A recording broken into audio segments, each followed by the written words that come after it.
نے جو آفیسر تھا اس نے 80,000 روپے کی ڈیمانڈ کی اور وہ 80,000 روپے گاؤں والوں نے چندے کی صورت میں اکٹھا کیا. کسی نے 2,000 دیا, کسی نے 500, کسی نے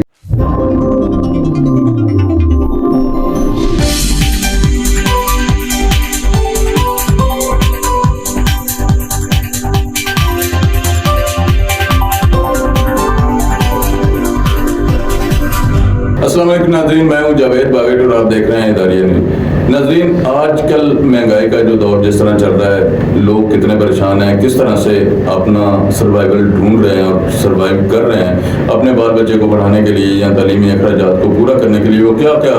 جتن کر رہے ہیں. اور ایسے میں پٹرول کی قیمتیں کہاں پہنچ گئی ہے. اگر ہم زرعی اجناس کی بات کریں تو ان کی قیمتیں بالکل زیرو پہ آ گئی ہیں. مطلب ہر طبقہ جو ہے وہ پریشان ہے, چاہے وہ کاشتکار ہے, چاہے وہ کسی بھی شعبے سے تعلق رکھتا ہے, تو وہ ذاتی طور پہ پریشان نظر آ رہا ہے. اور خاص کر کے عوام جو ہے, عوام کو نہیں سمجھ آ رہی کہ وہ انہوں نے سروائیو کس طرح سے کرنا ہے. ایسے حالات میں کچھ ایسی چیزیں سامنے آ جاتی ہیں تو بندے کو تھوڑا سا حوصلہ ہو جاتا ہے. آج میں اس حوالے سے ضرور بات کروں گا کہ جو موجودہ دور ہے, موجودہ دور میں جو بڑی شخصیات ہیں, اگر وہ پریشان ہیں تو باقی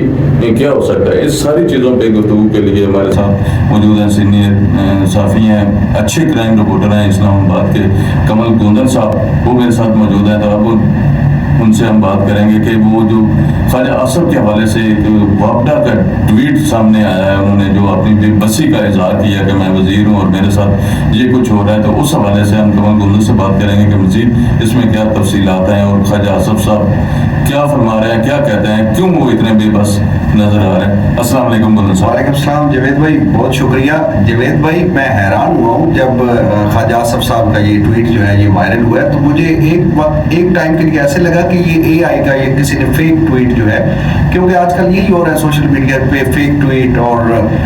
فیک چیزیں جو ہے وہ گردش کر رہی ہوتی ہیں. پھر میں خواجہ صاحب کے پیج پہ گیا ہوں, میں نے وہاں جا کے دیکھا ہے اور اس کے بعد مجھے یقین ہوا ہے کہ ایک بندہ جو کہ اس سے پہلے وزیر رہ چکا ہے پانی و بجلی کا, اور اس ٹائم سٹنگ جو ہے ایم این اے بھی ہے اور وزیر دفاع جو ہے وہ بھی ہے. اس وقت بھی وزیر دفاع بہت بڑی سیٹ ہوتی ہے, اور خواجہ آصف کا جو ملازم تھے ان کی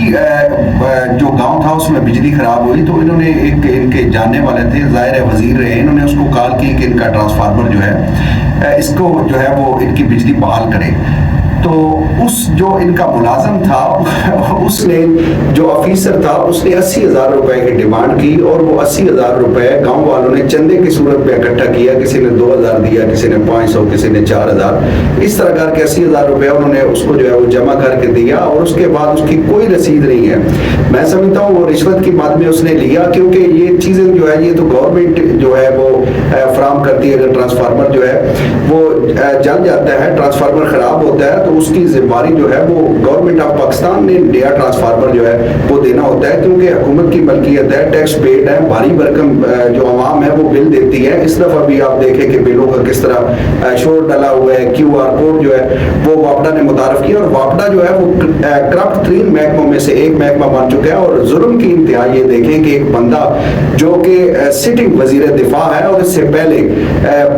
پانی و بجلی کا وزیر بھی رہ چکا ہے خواجہ آصف, اور اگر اس نے کسی کو کام کہا ہے تو وہاں پر بھی اگر رشوت لے رہے ہیں, تو آپ یہ سوچیں کہ عام جو سائل ہیں پھر ان کا کیا حال ہوگا. بہت شکریہ جناب کمل گوندن صاحب, آپ نے بڑی اچھی وضاحت کی اور ہمارے ناظرین کو یہ بتایا کہ ایک جو وفاقی وزیر ہیں جو بڑے اہم عہدے پہ اس وقت بھی فیض ہیں اور اس سے قبل بھی بڑے اہم عہدے پہ فیض رہ چکے ہیں, اگر ان کا یہ حال ہے تو عوام کو میرے خیال میں مطمئن ہو جانا چاہیے. پھر وہ تو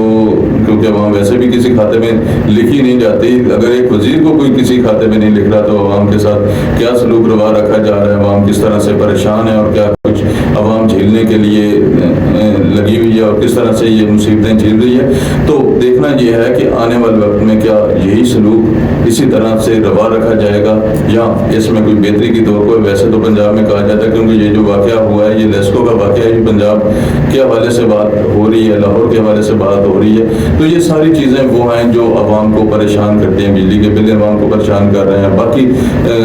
اشیاء خردنوش جو ہیں ان کی قیمتیں کہاں پہ پہنچ چکی ہیں. اگر یہی حال ایک وزیر کے ساتھ ہے تو عوام کے ساتھ کیا ہوتا ہوگا, آپ نے کبھی اندازہ نہیں کیا. انشاءاللہ تعالی اس طرح کے مزید انفارمیشن کے لیے آپ کے ساتھ رابطے میں رہیں گے اور آپ کے سامنے ایسی چیزیں رکھتے رہیں گے. اس وقت تک کے لیے اجازت, اللہ حافظ.